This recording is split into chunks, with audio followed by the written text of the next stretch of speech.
पास घर में मिट्टी के पैर छपाते हुए घर के अंदर आ जाता है। विकास भैया, आप हमेशा ही ऐसे करते हो।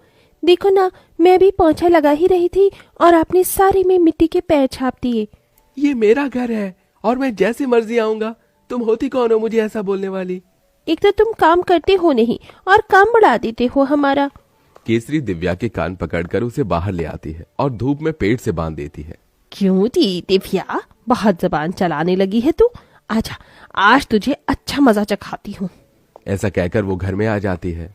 अब अगर इसके बाद मैंने तेरी ये कैंची जैसी जुबान चलती हुई देखी तो मुझसे बुरा कोई नहीं होगा। तुम दोनों यहाँ क्यों खड़ी हो? जाओ, गंदे कपड़े पड़े हैं, उन्हें धो लो। चाची जी, नुपुर और माही की तबीयत ठीक नहीं है, इन्हें दवाई दिला दो।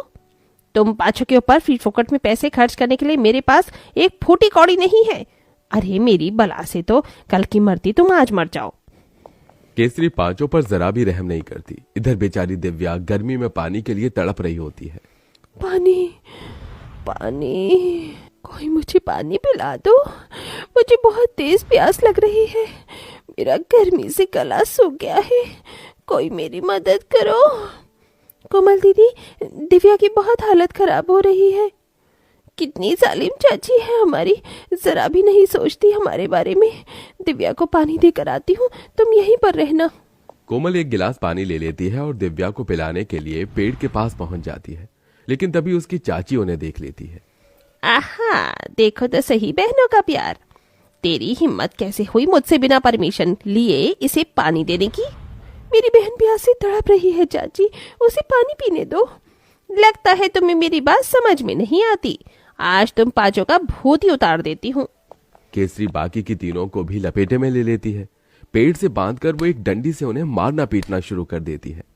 बोलो बोलो, आज के बाद तुम मेरे बिना कहे कोई काम करोगी? मुझे बिना पूछे अपनी मर्जी चलाओगी? इस तरह उनके जालिम चाची उनके ऊपर बहुत अत्याचार कर रही होती है, लेकिन उनके साथ ऐसा क्यों हो रहा था? आखिर उन पांचों बहनों की क्या गलती थी और उनके माता पिता कहाँ थे? चलिए ये देखने के लिए कहानी में थोड़ा पीछे चलते हैं। उषा, चलो, हमें लेट हो रहा है। लेट तो हो रहा है, लेकिन अपनी पांचों बेटियों को छोड़कर जाने का मन नहीं कर रहा है। कोई बात नहीं माँ, आप चली जाओ, आप ठीक होकर आना। उषा को पेट में पथरी थी और इसी के चलते उनकी कभी भी तबीयत खराब हो जाया करती थी। उसी का ऑपरेशन के लिए राजेंद्र उसे शहर लेकर जा रहा था।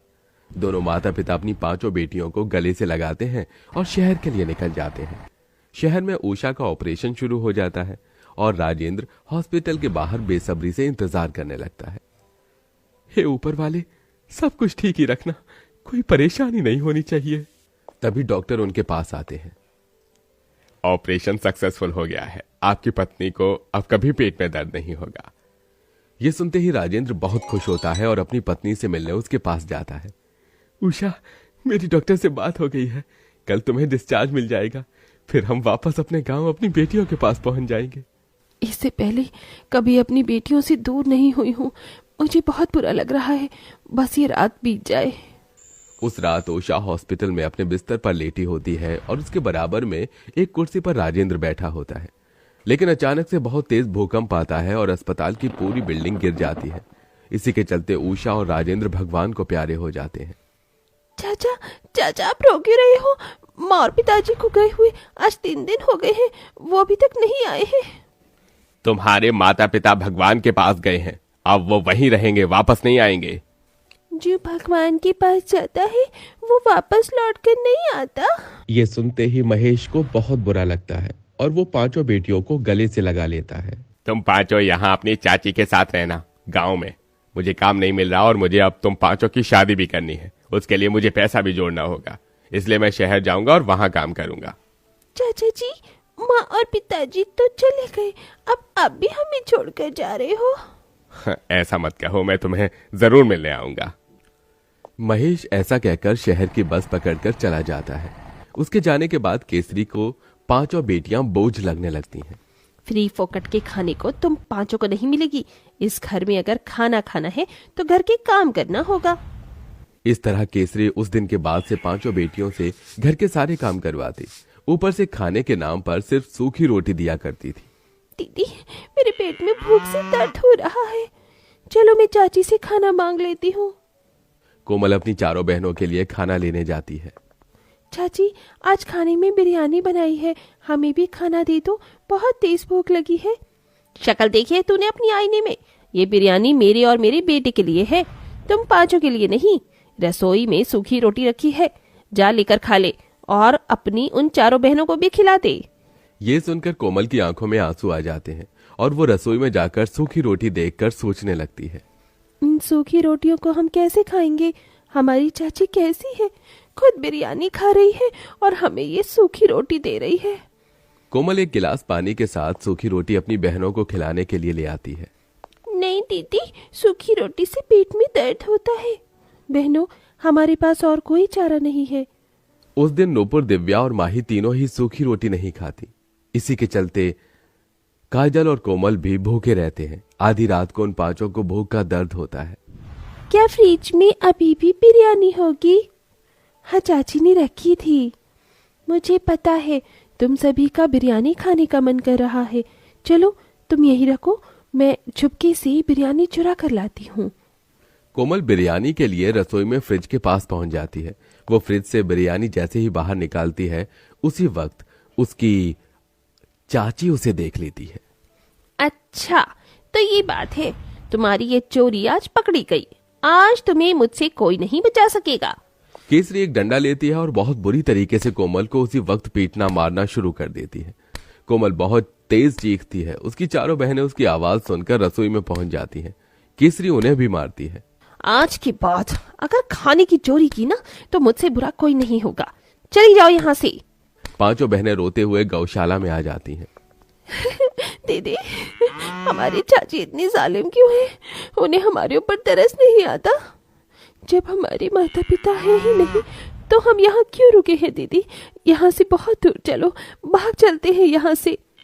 लेकिन कहाँ जाएंगे? ना तो पैसा है और ना ही सर पर छत। दीदी, हमारी किस्मत हमें जहाँ लेकर जाएगी हम वहीं चले जाएंगे, बस आप यहाँ से भाग चलो। उस रात पांचों बहनें अपनी चाची के घर से भागने का सोच लेती हैं। वो केसरी के सोते ही दरवाजे से छुपकर बाहर निकल आती हैं और भागना शुरू कर देती हैं। भागते भागते वो बहुत दूर पहुंच जाती हैं। आज की रात इस पेड़ के नीचे ही सो जाते हैं, कल देखेंगे। अगले दिन जब सवेरा होता है तो अपने आप को रेलवे स्टेशन की जगह पर पाती हैं। रेलवे स्टेशन पर उनके पास भीख मांगकर गुजारा करने के अलावा और कुछ नहीं था। भीख मांगने से अच्छा है कि मैं खुद से कुछ काम करूं। वो देखो, वो आदमी लोगों के जूते साफ करके पैसे कमा रहा है, मैं भी यही करूंगी। इस तरह कोमल एक कपड़ा और कुछ जूते साफ करने का सामान लेकर बैठ जाती है, जिसके बाद वो लोगों के जूते चप्पल साफ करके पैसे कमाती है। अब मेरे पास पैसे हैं, मेरी बहनें जो खाएंगी मैं उन्हें खिलाऊंगी। गरीब बहन एक रेस्टोरेंट के बाहर जाने वाली होती हैं, लेकिन वहां का सिक्योरिटी गार्ड उन्हें भगा देता है, जिसके बाद वो एक ठेले पर जाकर समोसे खाती हैं। ऐसे ही धीरे धीरे काजल भी रेलवे स्टेशन पर पानी बेचने का काम शुरू कर देती है और साथ में दिव्या न्यूज़पेपर बेचने का काम करती है। तीनों बहनें मेहनत करके पैसा कमाती हैं और अपने लिए एक किराए का घर ले लेती हैं। वक्त के साथ वो बड़ी हो जाती हैं, जिसमें से नूपुर और माही पढ़ाई कर रही होती हैं और तीनों बड़ी बहनें काम करके घर चलाती हैं। एक दिन रेलवे स्टेशन पर महेश कोमल को देख लेता है। क्या तुम कोमल हो? चाचा जी, आप यहाँ? महेश कोमल को गले से लगा लेता है। मेरी बेटी, मैंने तुझे कहां कहां नहीं ढूंढा। अपने चाचा को देखते ही कोमल रो पड़ती है और रोते रोते अपनी चाची के किए जुल्म बताती है। और फिर चाचा जी, हम यहाँ भाग कर आए। हम तीनों बहनों ने मेहनत करके पैसा कमाया और दोनों छोटी बहनों को पढ़ाया। तुम्हारी चाची ने तुम्हारे साथ ये सब किया, मुझे तो पता ही नहीं था। उसे उसकी सजा जरूर मिलेगी। मुझे माफ कर देना बेटी, मैं तुम्हारी परवरिश तो नहीं कर पाया, लेकिन अपना वादा जरूर पूरा करूंगा। तुम पांचों की शादी मैं करूंगा, क्योंकि तुम मेरी बेटी हो। चलो मेरे साथ घर। महेश उन पांचों को घर ले आता है, जहां महेश केसरी से कहता है, तुम इंसान हो या फिर जल्लाद, इन मासूम लड़कियों के ऊपर तुमने इतने जुल्म कैसे कर सकती हो? तुम मेरी पत्नी कहलाने के लायक नहीं हो। निकल जाओ इस घर से, ये घर इन पांचों का है। ये सुनते ही केसरी के पैरों तले जमीन खिसक जाती है और वो रोते हुए कहती है, मैंने इन पांचों के साथ बहुत बुरा किया, लेकिन मेरे बारे में तो सोचो। इस बुढ़ापे में आकर, लेकिन अब मैं कहाँ जाऊंगी? मेरा बेटा भी मुझे छोड़कर चला गया। मुझे माफ कर दो बेटियों, मुझसे बहुत बड़ी गलती हो गई। कोई बात नहीं चाचा जी, हम चाची को माफ करते हैं।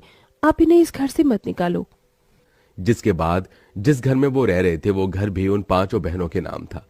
महेश उनके लिए लड़का देखता है और पांचों बहनों को उन्हीं के पिता के घर से खुशी खुशी विदा करता है। जिसके बाद अब पांचों बहनें अपने अपने ससुराल में खुशी खुशी रहने लगती हैं।